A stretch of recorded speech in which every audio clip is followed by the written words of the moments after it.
Bom dia, boa tarde, boa noite, galerinha. Eu sou a professora Gislaine, estou dando as aulas de ciências de vocês e hoje a aula vai ser direto daqui da cozinha daqui de casa, tá bom? E eu vou estar usando alguns alimentos que tenho aqui em casa e o azulejo da minha casa para poder estar fazendo o mapa conceitual para estar ajudando principalmente os surdos a compreenderem mais o assunto, tá bom? Então, a alimentação humana, ela está diretamente relacionada com a manutenção da saúde, tá? Mas tem alguns fatores que acabam influenciando essa alimentação, que seriam os fatores sociais e os fatores culturais, tá? Os fatores sociais, porque nem tudo que as pessoas querem comer, elas têm condições de estarem comprando para poder se alimentar. E os fatores culturais seria os fatores que mudam de acordo com cada região, até mesmo de uma região daqui dentro do Brasil para outra, por exemplo, região sudeste para a região nordeste, ou até mesmo de um país para o outro, tá? Então, eu vou estar dando como exemplo a alimentação que a gente tem aqui no Brasil e a alimentação que o pessoal tem lá no Japão e a alimentação que o pessoal tem nos Estados Unidos. Aqui no Brasil, as nossas refeições principais são o almoço e a janta, certo? No almoço, geralmente, a gente come arroz, feijão, uma proteína, que seria a mistura, e algum vegetal, né? Uma salada, um legume, né? Tudo mais. Já lá nos Estados Unidos, a alimentação principal deles é o café da manhã.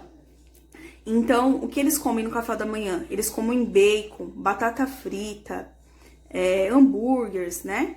No almoço, eles comem só o lanche e a alimentação principal deles seria o jantar. E lá no Japão? No Japão, eles comem arroz, legumes e peixe, geralmente, tá? Então, vocês podem ver que modifica bastante de um país para o outro. Os alimentos, eles têm micronutrientes e macronutrientes, tá? Os macronutrientes são os carboidratos, os lipídios e as proteínas, e os micronutrientes são as vitaminas e os sais minerais. Agora eu vou para trás para vocês verem o mapa inteiro que eu acabei de fazer, tá bom? Agora, eu vou estar falando sobre cada um desses nutrientes que eu citei, tá? Sobre os carboidratos, os lipídios, que eles são as gorduras, né? As proteínas e as vitaminas, e sobre os sais minerais. Eu vou estar dando exemplo com alimentos daqui de casa. Então, aqui tem os macronutrientes, que são aqueles que o corpo necessita em grande quantidade. Então, aqui nós temos a água. Aqui ao lado nós temos os carboidratos, que são alimentos que são considerados energéticos, que eles servem de energia para as funções do nosso corpo.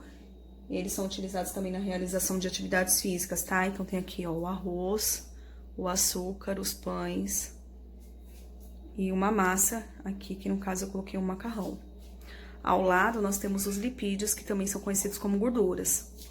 Eles protegem os órgãos contra as lesões, ajudam a manter a temperatura do corpo, absorver algumas vitaminas e dar a sensação de saciedade. Eles servem como reserva energética, tá? Então, tem aqui, ó, o óleo, o azeite, o abacate, que é um tipo de gordura vegetal, e o bacon. E por último, nesses macronutrientes, nós temos as proteínas, que elas são consideradas construtores. Aqui, ó. Frango, a carne vermelha, ovo, peixe, feijão. Nós temos como exemplo também de proteína a soja, que é bastante consumida pelas pessoas que são veganas ou as pessoas que são vegetarianas. Essas proteínas, elas são necessárias para o crescimento, construção e reparação dos tecidos e estão presentes também na constituição das células. Elas também estão na composição dos anticorpos do sistema imunológico, na coagulação e no transporte de oxigênio. Então, é muito importante a gente estar ingerindo proteína, tá bom? Então, além dos macronutrientes, nós temos os micronutrientes. Os micronutrientes, eles são divididos em vitaminas e sais minerais. Então, nós vamos começar falando um pouco das vitaminas, tá? Então, começando por aqui, ó. Nós temos a vitamina A. Então, ó, a cebola tem vitamina A, o chuchu, o ovo e o leite. Essa vitamina, ela tem um papel muito importante na nossa visão, no crescimento, no desenvolvimento e manutenção da pele. Ela também pode ser encontrada em outros alimentos, tá bom? Como fígado e também nos derivados de leite. por exemplo, queijos e iogurtes, tá bom? Então, aqui do lado nós temos alimentos que representam as vitaminas do complexo B. Então, nós temos aqui o inhame, o abacate. Essa cerveja aqui, ela é sem álcool, tá? Eu coloquei ela para poder representar a levedura de cerveja. E aqui nós temos o peixe, tá bom? A vitamina B, ela participa da regulação e produção de energia no organismo e ajuda a manter a saúde do sistema nervoso, da pele, dos cabelos e do intestino. Aqui do lado eu coloquei exemplos de alimentos que possuem vitamina C. Então, aqui em casa a gente congela, ó. Então, tem o abacaxi congelado, aqui a acerola, aí, ó, limões e pimentão, tá bom? Essa vitamina, ela é muito popular. Todas as vezes que a gente tá com uma tosse, uma gripe, a mãe fala assim, vai lá, menino, chupa laranja, não é assim? Por quê? Porque a vitamina C, ela ajuda a fortalecer o sistema imunológico. Mas ela também, ela auxilia na absorção do ferro pelo organismo. E ela age como um antibiótico natural, tá bom? Aí aqui eu coloquei 2 alimentos que possuem a vitamina D, que seria a sardinha e o ovo, tá?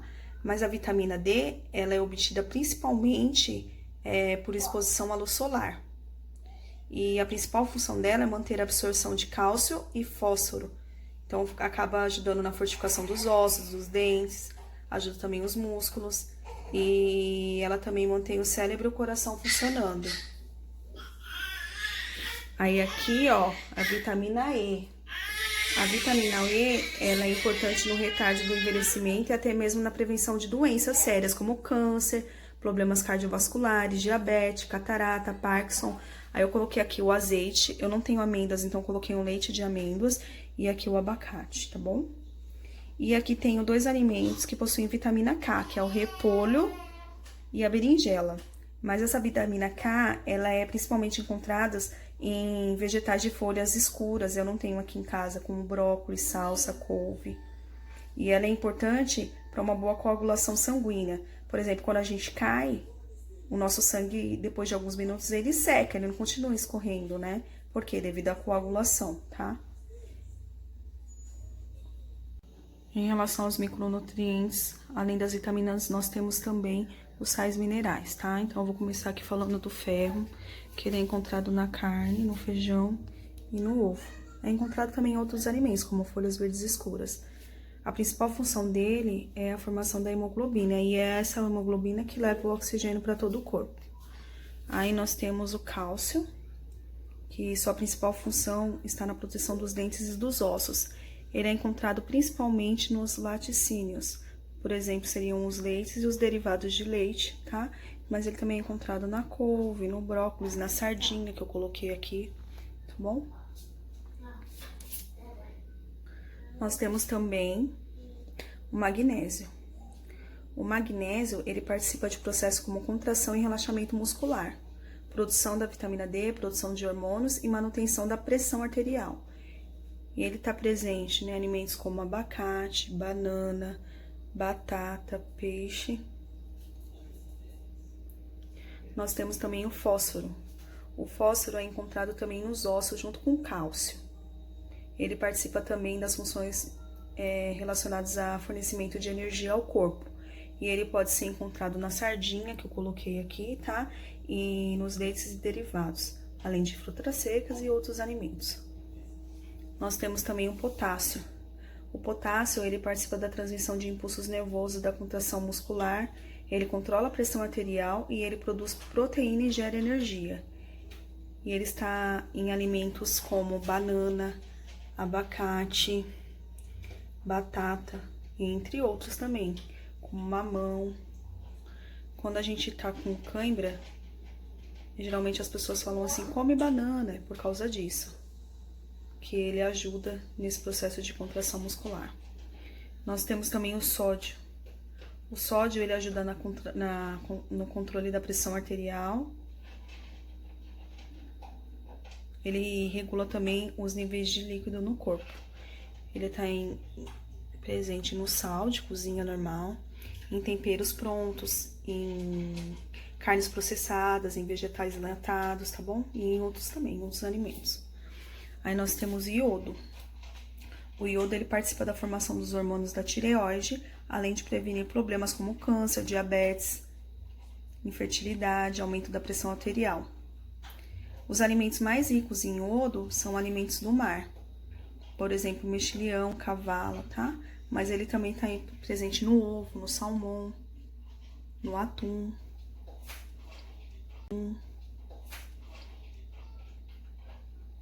Nós temos também o zinco. O zinco, ele estimula o crescimento e desenvolvimento das crianças. Ele fortalece o sistema imunológico, ele mantém o bom funcionamento da tireoide, ele previne diabetes e ele está presente eu coloquei aqui o frango, tá? Mas ele também pode ser encontrado em outros alimentos de origem animal, como camarão, ostra, fígado, peixe. Penúltimo exemplo que eu vou citar é o selênio. O selênio ele tem um grande poder antioxidante. Ele previne doenças como câncer, Alzheimer e doenças cardiovasculares. Ele melhora até mesmo o funcionamento da tireoide e ajuda até a perder peso. Ele está presente em alimentos como, eu coloquei aqui, ó, o ovo, pão, tá? Mas ele também pode estar no trigo, na castanha do Pará, na farinha de trigo e em outros alimentos. E por último, nós temos o flúor. O flúor, ele evita a perda de minerais pelos dentes e impede o desgaste causado por bactérias que formam a cárie. E não sei se vocês sabem, mas ele é acrescentado na água encanada e ele também está presente nos cremes dentais. Só que, geralmente, quando a gente vai ao dentista, eles fazem a aplicação tópica do flúor, que seria o flúor em maior concentração, tá? Então, esse flúor em maior concentração, ele tem um efeito mais potente para fortalecer os dentes. Então, pessoal, eu quero finalizar dizendo que o importante é vocês terem uma alimentação variada, tá? Tentar evitar frituras, produtos industrializados, aqueles temperos prontos e tentar comer mais verduras e mais frutas.